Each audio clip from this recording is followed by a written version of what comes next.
विकृति, विसङ्गति र भ्रष्टाचार विरुद्ध देश र दुनियाँ बिउझाउने हाम्रो भिन्न प्रयास मिसन न्युजमा स्वागत छ। म शङ्कर मुक्तान।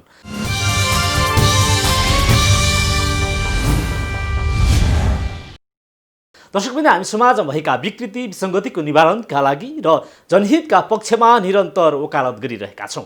समाजका हरेक विषयको उठान, विश्लेषण र चिरफार गर्दै तपाईँको अघि खबरको अपरेसन गर्दछौँ।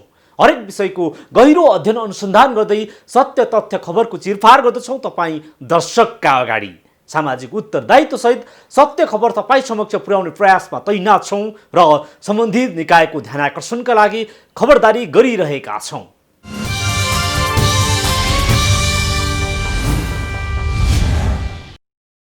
दर्शकवृन्द, यति बेला मुलुकमा सङ्घीयता कार्यान्वयनमा छ। सङ्घीयताको मर्म राजनीतिक, आर्थिक, सामाजिक क्षेत्रमा राज्य नागरिकको घर दैलोमा पुग्नु हो। सङ्घले नीति बजेट बनाउने र प्रदेश हुँदै स्थानीय तह मार्फत कार्यान्वयन गराउनु पर्ने हो। सङ्घलाई चुस्त, सानो र गतिशील मन्त्रालयको खाँचो हो। त्यही मर्मलाई आत्मसात गरी संविधानले सङ्घमा 25 बढी मन्त्रालय बढी नहुने व्यवस्था गरेको छ। सङ्घीय निर्वाचनपछि विभिन्न आयोगले सङ्घलाई चुस्त बनाउन सरकारलाई सुझाव दिएका छन्, तर सरकार पछिल्लो समय मन्त्रालय टुक्र्याउने ध्यानमा छ।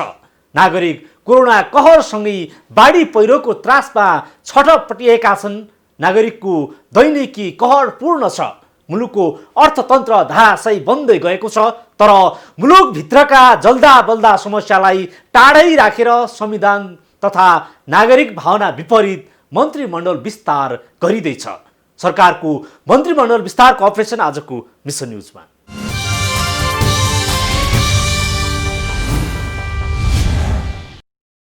प्रजातन्त्रको पुनर्स्थापना पछिका राजनीतिक अस्थिरताको अन्त्य गर्ने सुनिश्चिततासहित संविधानमा 25 मन्त्रालय नबढाउने र 2 वर्षसम्म सरकार विरुद्ध अविश्वासको मत लैजान नपाइने संवैधानिक व्यवस्था छ। सङ्घीय निर्वाचन 2074 पछि अत्यधिक सुविधाजनक बहुमतका आधारमा नेकपाले सत्ता हाकिरहेको छ, तर शक्तिशाली सरकारले स्थायित्वको अवसरमा मुलुकको आर्थिक रूपान्तरणतर्फ जोड दिनुपर्ने हो। दुर्भाग्य, सरकार यति बेला पार्टीभित्र सन्तुलन गर्ने बहानामा मन्त्रालय टुक्र्याउँदैछ। महामारीले थलिएको मुलुकमा मन्त्रालय टुक्र्याएर थप आर्थिक बोझ थप्दैछन्। सङ्घीय निर्वाचन 2074ले नेकपालाई सुविधाजनक बहुमत दिएको छ। सुविधाजनक बहुमतले मुलुकका यावत समस्यालाई सम्बोधन गर्दै अग्रगामी आर्थिक रूपान्तरणतर्फ जानुपर्ने हो, तर विडम्बना सरकार काम कुरो एकातिर कुम्लो बोकी ठिमीतिर भने जस्तै महामारीले मुलुक लपेटिएको बेला मन्त्रालय टुक्र्याउन जोडबल गरिरहेको छ। सत्तारूढ नेकपा भित्रको सन्तुलन मिलाउने बहानामा मन्त्रालय टुक्र्याउन सरकार जोडबल गरिरहेको छ। संविधानले 25 मन्त्रालय भन्दा बढाउन नपाउने बताएको छ। हाल प्रधानमन्त्री ओली सरकारसँग 21 मन्त्रालय क्रियाशील छन्। हालका मन्त्रालयलाई प्रधानमन्त्री ओलीले टुक्र्याउन थालेका हुन्। नागरिक रोग र फोकले छटपटीमा छन्। सरकारको ध्यान मन्त्रालय टुक्र्याउने र केही पात्रलाई रिझाउनतिर उद्धत छ। सरकारको पछिल्लो कदमले मुलुकमा स्वेच्छाचारी र राजनीतिक विकृति नजिर बस्ने सम्भावना छ। नेपालमा एड्रेस चाहिँ सरकारले नागरिकलाई भन्दा पनि धेरै आफ्नै पार्टीभित्र भएका नेताहरूलाई या मेम्बर अफ पार्लियामेन्टलाई गर्नुपर्ने बाध्यता सधैँ छ। 3 दशकदेखि अगर चाहिँ मन्त्रालय अहिले जुन चाहिँ छ त्यसलाई टुक्राउनको लागि चाहिँ प्रधानमन्त्रीले को प्राथमिकता त्यसमा परेको छ भने जुन सुनिन्छ, त्यो भनेको उहाँले चाहिँ आफूले चाहिँ आफ्नो सत्ता जोगाउनको लागि केही साथीहरूको व्यवस्थापन गर्नको लागि र पार्टीभित्र भएको गुटको आन्तरिक विग्रह बन्न आओस् र आफू चाहिँ अल्पमत नपरोस् भन्नेको लागि मन्त्री दिने हो। यो काम गर्ने या चाहिँ सुशासन दिने भन्ने होइन, मन्त्री दिएर अनि उहाँले चाहिँ के छ भने आफ्नो सत्ता लम्ब्याउने हो। यो जरुरी थिएन, वास्तवमा जरुरी नै नभएको कुरा हो। उहाँले अलिकति चाहिँ डेलिभरी गर्दै गएको भए उहाँलाई पनि उहाँको साथीहरू यसरी चाहिँ दबोच्ने थिएनन्। उहाँले अब लिएको बाटै उल्टो लिनुभयो क्या। उहाँले 3 करोड नेपालीलाई चित्त बुझाउने बाटो लिनु भएन। उहाँले आफ्नो पार्टीभित्र भएको आन्तरिक चाहिँ जुन चाहिँ उतार चढाव छ त्यसलाई व्यवस्थापन गरेर सत्तामा टिक्नको लागि खेल खेल्नुभयो। अब जुन चाहिँ अब झन्डै 2/3 कम्युनिस्ट सरकारको लागि चाहिँ भविष्यको लागि पनि यो घातक हो। उहाँ स्वयंको लागि पनि र उहाँको इतिहासको मूल्याङ्कनको लागि पनि यो धेरै सुखद चाहिँ इभेन्टहरू भइरहेको छैन। जसरी चाहिँ उहाँले चाहिँ अब गरिरहनु भएको छ भनौँ न। अब वामदेवजीको जुन केस आएको छ, मन्त्रालय फुटाउने जुन केस आएको छ, कम्युनिस्ट पार्टी सचिवालयले जुन ढङ्गले चाहिँ अब संवैधानिक नियुक्तिमा हस्तक्षेपहरू गर्दैछन्, यो सबै कुराहरू चाहिँ के हो भने प्रधानमन्त्री लाचार चाहिँ भएको हो, केही मानिसहरूको बन्धक भएको हो र डेमोक्रेटिक चाहिँ जुन चाहिँ एउटा हाम्रो चाहिँ भ्यालुजहरू हो, त्यो भ्यालुजहरूलाई चाहिँ अब जनताले त्यसलाई बोक्दा पनि प्रधानमन्त्रीले त्यसलाई चाहिँ बोक्न नसकेको चाहिँ यो उदाहरणहरू पनि हो। यो एकदम गलत प्र्याक्टिसहरू सुरु हुन थालिरहेछ। दुर्भाग्यले यो प्र्याक्टिसलाई चाहिँ अगाडि बढ्नको लागि जुन ढङ्गले चाहिँ नदिनको लागि चाहिँ रोक्नको लागि अपोजिसनले चाहिँ फोर फ्रन्टमा आएर लडाइँ लड्नु पर्थ्यो, त्यो फोर फ्रन्टमा आएर लडाइँ लड्नको लागि अपोजिसनको लिडरसिप पनि चाहिँ कमजोर देखिरहेको छ। त्यो केन्द्रमा त 11,000 त धेरै मन्त्री नै चाहिएको कि, किनभने जिल्लामा चाहिँ 7वटा प्रदेशमै मन्त्रीहरू छन्, केन्द्रको मन्त्रीको त कामै छैन नि अहिले होइन। तर पनि अब केन्द्रमा चाहिँ मन्त्रालय फुटाउने के अरे चाहिँ मन्त्री थप्ने भनेको चाहिँ अब यो एक त मानसिकता चाहिँ अहिलेको संविधान विरोधी छ, फेडरल स्ट्रक्चरमा गएको छ भने थाहा पनि छैन। अर्को यसले खर्च पनि धेरै बढाउँछ। अब त्यसले के गर्छ भने यो संविधानलाई चाहिँ रिजेक्ट पनि गर्छ फेरि। अनि सबभन्दा ठुलो दुर्भाग्य के हुन्छ भने पार्टी, यो संविधान र यो मुलुकप्रति आम नागरिकको विश्वास उठ्दछ, यहाँ केही हुँदैन भन्ने हुन्छ र देशबाट युवा पलायन हुन्छ। जस्तो दशैंको मुखमा लाखौँ युवाहरू पलायन भए। सरकारले अहिलेको ऊर्जा तथा सिँचाइ मन्त्रालय, उद्योग वाणिज्य तथा आपूर्ति मन्त्रालय, भौतिक पूर्वाधार मन्त्रालय र कृषि मन्त्रालयलाई फुटाउने तयारी गरेको छ। संविधानले 25वटा मन्त्रालय बनाउने सुविधा दिएको छ। अहिले 21वटा मन्त्रालय छन्, जसमा 2वटा मन्त्रालयको जिम्मा प्रधानमन्त्री ओलीले आफै लिएका छन्। वसन्त नेवाङलाई भौतिक पूर्वाधार तथा यातायातसँगै शहरी विकास मन्त्रालयको समेत जिम्मेवारी तोकिएको छ। प्रधानमन्त्री सहित 19वटा मन्त्री छन्, 3 राज्य मन्त्री रहेका छन्। संघीयतापछि मुलुकको दैनिक प्रशासन खर्च बढ्दो छ। आन्तरिक राजस्वले सरकारको कामकाज सञ्चालन गर्न सरकारलाई हम्मे परेको छ। उता कोरोनाले मुलुक थिलथिल भएको छ। नागरिक रोग र भोकसँगै लडिरहेका छन्। राष्ट्रिय उत्पादन गिर्दै छ। न्यूनतम मानवीय आवश्यकता पूरा गर्न मुस्किल बन्दै गएको छ। यति बेलाको राजनीतिक कार्यभार मन्त्रालय बढाउने समय पटक्कै होइन, तर सरकार सबैलाई सन्तुलन मिलाउने नाउँमा मन्त्रालय टुक्र्याउन जुटिसकेको छ। पछिल्लो समय सरकारी खर्च दायित्व बढ्दै जाँदा संघीय शासनप्रति असन्तुष्टि चुलिँदै गएको छ। यस्तो विषम परिस्थितिमा पनि सरकार जनजीविका भन्दा पार्टी भागभण्डा मिलाउन जोड दिनुले नागरिकमा वितृष्णा बढ्दै गएको छ।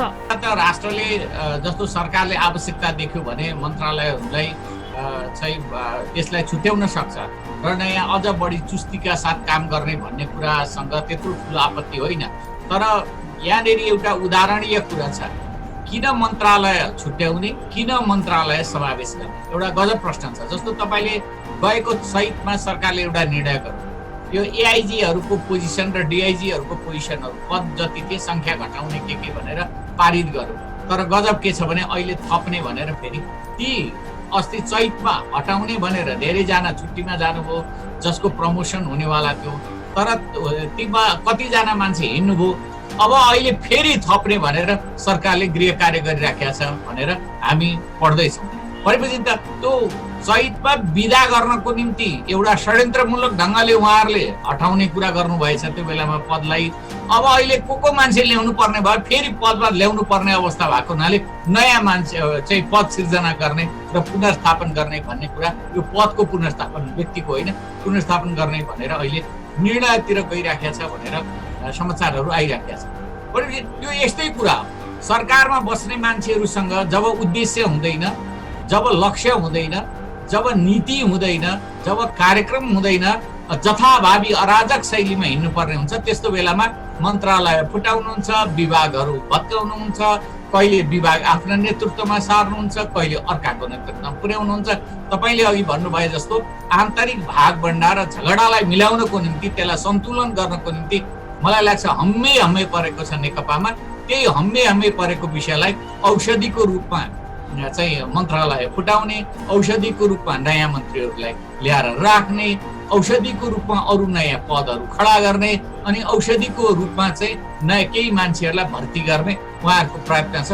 अर्थात् यो देशको निम्ति जिम्मेदारीका साथ अगाडि बढ्ने भन्ने सोच देखिएन। सरकारको प्रशासनिक सेवालाई चुस्त दुरुस्त मितव्ययी उत्तरदायी र जवाफदेही बनाउन दर्जनौं आयोगहरू गठन भए पनि ती आयोगले सरकारका लागि सुझावका ठेली पनि बुझाएन। तर जतिसुकै धेरै आयोग गठन गरी सुझाव बुझाए पनि कार्यकारीले सधैँ उपेक्षा गर्दै आएका नजिरहरू छन्। तत्कालीन गिरिजाप्रसाद कोइरालादेखि वर्तमान ओली सरकारले आएको सुझाव टेरेको थिएन। पछिल्लो समय डाक्टर डिलिराज खनाल नेतृत्वको सार्वजनिक खर्च पुनरावलोकन आयोगले मन्त्रालयसहित विभिन्न आयोगहरू घटाउन सुझाव दिएको थियो। गठित आयोगले 2075 भदौमा सरकारलाई सुझावको ठेली बुझाएको हो। तर ओली नेतृत्वको सरकारले आयोगको सुझावलाई लत्याउँदै मन्त्रालयदेखि राज्यका बोझका आयोगहरू बढाउँदै लगेको छ, जसबाट मुलुकको सार्वजनिक दायित्वको खर्च बढ्दै जाने, उत्पादन क्षेत्र ओह्रालो लाग्दै गएको तथ्याङ्कहरूले दर्शाएका छन्। 2046 को परिवर्तनपछि दर्जनौं प्रधानमन्त्री भए। हरेक प्रधानमन्त्रीले सुशासन र पारदर्शिताको चुटकी लगाउँदै पनि आए। तर दलभित्र सन्तुलन मिलाउन होस् या सरकार गठबन्धन जोगाउन, मन्त्रालय टुक्राउने र मन्त्रीका लाम लस्कर बढाउनमै उद्धत देखिए। 2051 को देउबा नेतृत्वको सरकारमा मन्त्रीको लाम लस्करले इतिहास रचेको थियो। यद्यपि नयाँ संविधानले 25 मन्त्रालय भन्दा बढी विस्तार गर्न नपाउने संवैधानिक प्रावधान त गरेको छ, तर सरकार संवैधानिक व्यवस्थालाई चुनौती दिँदै मन्त्रालय फुटाउने र बढाउने जोडमा हुनुले आयोगको सिफारिसलाई ठाडै इन्कार गरेको छ। रिपोर्ट देखाउनेछौँ एकैछिनको ब्रेकपछि।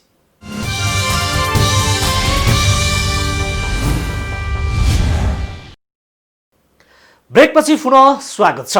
सरकारले पार्टीको आन्तरिक भागभण्डा मिलाउनकै लागि मन्त्रालय टुक्र्याउन जोरजाम गर्दैछ। काम कुरो एकातिर कुम्लो बोकी छिमी भन्ने उक्तिलाई साबित गर्दै सरकार मन्त्रालय फुटाउने योजनामा छ। संघीय पछिको बढ्दो खर्चलाई धान्न पनि संघीय मन्त्रालय घटाउँदै लैजानु पर्ने सरकार मन्त्रालय थप्ने ध्याउन्नमै छ। विगतका थुप्रै आयोगहरूले दिएको सुझावले टोकरीमा थन्काएर दलभित्रको हिसाब किताबमा सरकार जुटेको हो। प्रजातन्त्रको स्थापनापछि पब्लिक सर्भिस कमिसन 2008, प्रशासकीय पुनर्गठन समिति 2009, प्रशासकीय पुनर्गठन योजना आयोग 2013, प्रशासकीय सुधार आयोग 2025, प्रशासकीय सुधार आयोग 2032, प्रशासकीय सुधार आयोग 2048, प्रशासन सुधार प्रतिवेदन 2070 रहेका छन्। 2074 मा अधिकार सम्पन्न संघीय प्रशासनिक पुनर्संरचना आयोग समेत गठन भयो। संसदको राज्य व्यवस्थामा छलफल गरेर समितिकै निर्णयलाई संघमा बढीमा 15 मन्त्रालय र प्रदेशलाई 7वटा मन्त्रालय स्थापना गर्न सिफारिस पनि गरेको छ। तर हरेक आयोगले सरकारलाई सुझाव दिँदै जाने, तर कार्यकारी सरकारले प्रतिवेदन टोकरीमा थन्क्याउँदै जाने प्रवृत्ति छ। डाक्टर डिलिराज खनाल नेतृत्वको सार्वजनिक खर्च पुनरावलोकन आयोगले सरकारी खर्च कटौतीका लागि संघीय सरकारमा 16वटा मात्रै मन्त्रालय राख्न सिफारिस गरेको थियो। तर सुविधायुक्त बहुमत सरकारले आयोगहरूले दिएको सुझाव र संविधानको व्यवस्थालाई उल्ट्याउँदै मन्त्रालय टुक्र्याउने दाउमा छ। संविधान अनुसार 25 जना भन्दा धेरै मन्त्री बनाउन पाइँदैन। अहिले 21वटा मन्त्रालय छन्। यसलाई बढाएर 24वटा बनाउने तयारी गरिएको छ। यातायात क्षेत्रका लागि छुट्टै मन्त्रालय बनाउने तयारी गरिएको छ। अर्थविद डाक्टर डिलिराज खनाल संयोजकत्वको आयोगले गत फागुन 20 मा तत्कालीन अर्थमन्त्री डाक्टर युवराज खतिवड़ालाई बुझाएको प्रतिवेदनमा अहिलेका मन्त्रालय गाभेर नयाँ संरचनामा जान सुझाव दिएको थियो। एकै प्रकृतिका कार्य गर्ने मन्त्रालयलाई एकीकरण गरी हालको मन्त्रालयको संख्या घटाएर 16 मा राख्न सिफारिस गरिएको थियो। आयोगले हाल छुट्टै रहेको खानेपानी मन्त्रालयलाई यसको अधिकांश काम प्रदेश र स्थानीय तहमा हस्तान्तरण भएको हुँदा छुट्टै मन्त्रालयको रूपमा नराखी उस्तै प्रकृतिको काम गर्ने ऊर्जा जलस्रोत तथा सिंचाई मन्त्रालयमा गाभ्न सिफारिस गरेको छ। यसैगरी हालको शहरी विकास मन्त्रालयलाई भौतिक पूर्वाधार तथा यातायात मन्त्रालयमा गाभ्न सुझाव दिएको छ। शहरी विकास मन्त्रालय भौतिकबाट छुट्टिएको हो। हालको युवा तथा खेलकुद मन्त्रालयलाई श्रम मन्त्रालयमा गाभ्न प्रस्ताव गरिएको छ। हालको कृषि तथा पशुपक्षी विकास मन्त्रालय र भूमि व्यवस्था सहकारी तथा गरिबी निवारण मन्त्रालय गाभी कृषि भूमि व्यवस्था तथा सहकारी मन्त्रालय गठनको प्रस्ताव गरिएको छ। यस्तै संघीय मामिला तथा सामान्य प्रशासन मन्त्रालय मध्ये संघीय मामिलालाई कानून मन्त्रालयमा गाभ्ने तथा सामान्य प्रशासन मन्त्रालयको काम प्रधानमन्त्री कार्यालय अन्तर्गत कर्मचारी व्यवस्थापन विभागको रूपमा राख्ने प्रस्ताव गरिएको छ। आयोगले केन्द्रमा प्रधानमन्त्री तथा मन्त्री परिषदको कार्यालयसँगै अर्थ, गृह, परराष्ट्र, रक्षा, वन तथा वातावरण, स्वास्थ्य तथा जनसंख्या, उद्योग वाणिज्य तथा आपूर्ति र संस्कृति, पर्यटन तथा नागरिक उड्डयन मन्त्रालयलाई अहिलेकै संरचनामा राख्न प्रस्ताव गरेको छ। संघीय सरकार अन्तर्गत कानून, न्याय, संघीय मामिला तथा संसदीय व्यवस्था मन्त्रालय, ऊर्जा, जलस्रोत, सिंचाई तथा खानेपानी मन्त्रालय, कृषि भूमि व्यवस्था तथा सहकारी मन्त्रालय, भौतिक पूर्वाधार, शहरी विकास तथा यातायात व्यवस्था मन्त्रालय, महिला बालबालिका तथा सामाजिक सुरक्षा मन्त्रालय, शिक्षा, संचार, विज्ञान तथा प्रविधि मन्त्रालय र श्रम, रोजगार, युवा तथा खेलकुद मन्त्रालय बनाउन पनि आयोगले प्रस्ताव गरेको छ। आयोगले 16वटा मन्त्रालय अन्तर्गत रहने गरी जम्मा 35वटा विभाग राख्न भनेको छ। प्रधानमन्त्री तथा मन्त्री परिषदको कार्यालय अन्तर्गत सबैभन्दा धेरै 6वटा विभाग राख्न भनिएको छ। अर्थ मन्त्रालय अन्तर्गत भन्सार विभाग, आन्तरिक राजस्व विभाग र महालेखा नियन्त्रक कार्यालय राख्न प्रस्ताव गरिएको छ। तर सरकार आयोगको प्रतिवेदनलाई लत्याउँदै मन्त्रालय फुटाउन सक्रिय भएको छ। संघीय शासन सुरु भएदेखि मुलुकको दैनिक प्रशासनिक खर्च वात्तै बढेको छ। मन्त्रालयसँग विभाग र आयोगका नाउँमा सरकारले वर्षेनी खर्चको भार ठेक्दै जानुपर्ने अवस्था छ। वर्षेनी राज्यको खर्च दायित्व बढ्दै जाँदा पुँजीगत खर्च कमी हुँदै उत्पादन र रोजगार क्षेत्र खुम्चिँदै गएको पनि छ। कुल बजेटको करिब 1/3 बजेट चालु खर्चमा जुटाउनु पर्ने बाध्यता छ। यसर्थ सरकारले सार्वजनिक खर्च पुनरावलोकन आयोगले गरेको सुझावको आधारमा मन्त्रालय र विभाग घटाउनु पर्नेमा बढाउने जोड दिएको छ।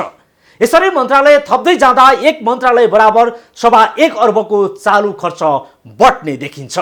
रिपोर्ट देखाउनेछौँ एकैछिनको ब्रेकपछि।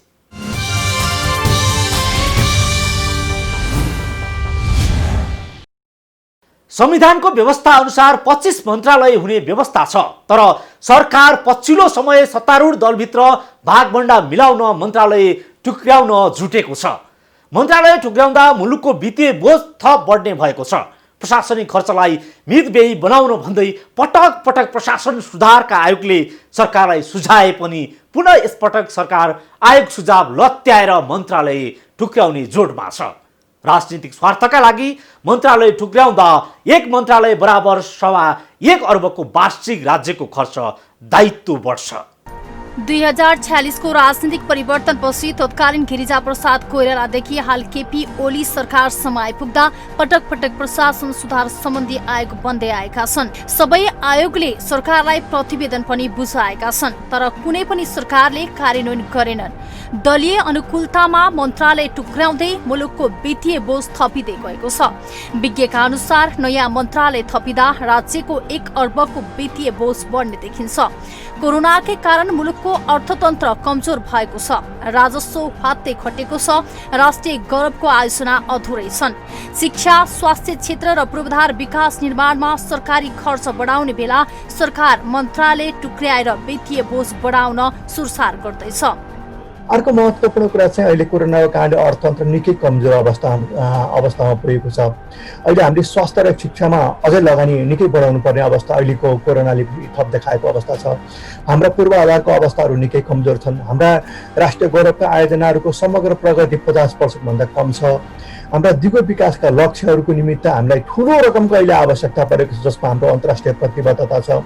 यी सबै परिवेशमा हामीले साधारण खर्च बढाउने भन्दा साधारण खर्च कम गर्ने र विकास खर्चको निमित्त स्रोत साधनहरूलाई विनियोजन गर्नुपर्ने आवश्यकता छ। सरकारको सेवा प्रभावकारी बनाउन र खर्च मितव्ययिता कायम गर्न भन्दै प्रशासनिक सुधारका लागि विगतमा थुप्रै आयोगहरू बनेका हुन्। ती आयोगले सरकारलाई सुझाव दिए पनि कार्यान्वयन भएको छैन। बरु आयोगको सुझाव विपरीत राजनीतिक नेतृत्वले आफू अनुकूल मन्त्रालय टुक्र्याउने, राज्य स्रोतको खर्च बढाउने गर्दै आएको छ।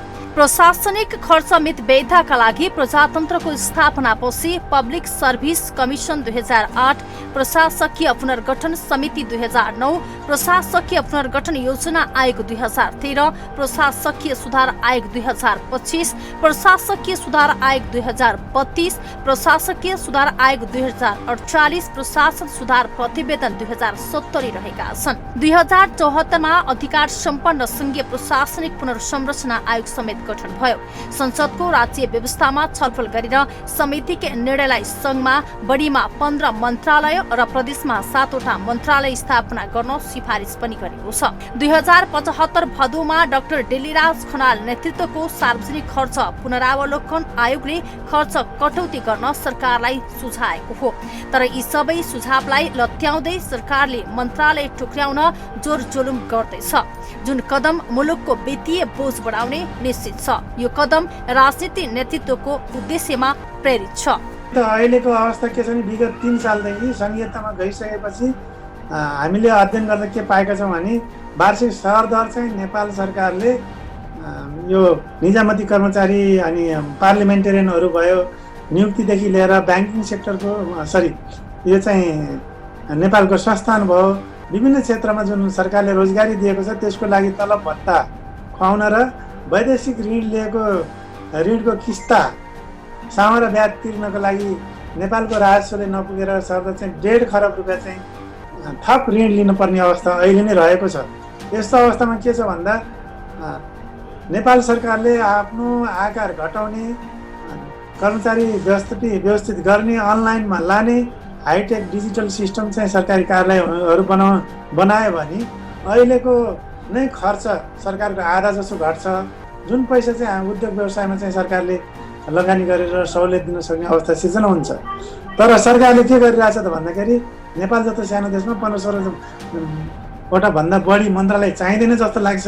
तर सरकारले चाहिँ खालि आफ्नो गुटबन्दी गर्ने, आफ्नो नजिकका पार्टीका नेताहरूको चाहिँ मिलाउनलाई, आफू चाहिँ सत्तामा टिकिरहनको लागि चाहिँ मन्त्रालय जोड्ने र फोड्ने गर्छन्, जुन चाहिँ हाम्रो नेपाल जस्तो गरिब देशको लागि दुर्भाग्यपूर्ण छ। र यो चाहिँ खास जनताले दिएको मतको बेइमानी पनि हो भन्न सकिन्छ। पछिल्लो समय चालु खर्च 63% बढी छ। यो क्रम वर्षेनी बजेटमा बढ्दो छ। संघीयतापछि चालु खर्च कुल बजेटको झण्डै 2/3 पुगेको छ। यस्तो अवस्थामा आयोगहरूको सुझावका आधारमा संघमा 15 मन्त्रालयको सुझाव सहित प्रतिवेदन बुझाए पनि यी सबै कुरालाई बेवास्ता गर्दै सरकार मन्त्रालय टुक्राएर मुलुकको वित्तीय बोझ बढाउन सक्रिय देखिएको छ। मुलुकका लागि यो प्रतिकूल समय छ। महामारी, बाढी, पहिरो प्रकोपले थलिएको छ। नागरिक सामान्य उपचार समेत पाउन सकेको छैनन्। महामारीको लपका थामिएको छैन। बाढी पहिरो केही घटे पनि पीडित खुल्ला आकाशमा रात कटाउन बाध्य छन्। बिरामी सीतामोल पाउन मुस्किल छ।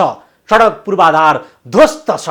अधिकांश बस्ती असुरक्षित छन्। यद्यपि सरकारको तयारी, दलभित्रको भागभण्डा मिलाउनुको साथै सन्तुलन गर्न सत्तारूढ दलको आन्तरिक समस्या होला। तर मुलुक टाट पल्टिने गरी जम्बो मन्त्रीमण्डल विस्तार गरिनु कोरोनाले आक्रान्त र प्राकृतिक प्रकोपले प्रताडित नागरिकप्रतिको गैर जिम्मेवारी पनि हो। यसर्थ सरकारले मन्त्रालयको सङ्ख्या बढाउनभन्दा नागरिकको समस्यालाई सम्बोधन गर्न सक्नुपर्छ। हवस् त आजलाई मिसन न्युज यति नै। समाजको बृहत्तर विकासका लागि जनहित र राष्ट्रहितका पक्षमा हामी निरन्तर आवाज उठाइरहन्छौँ।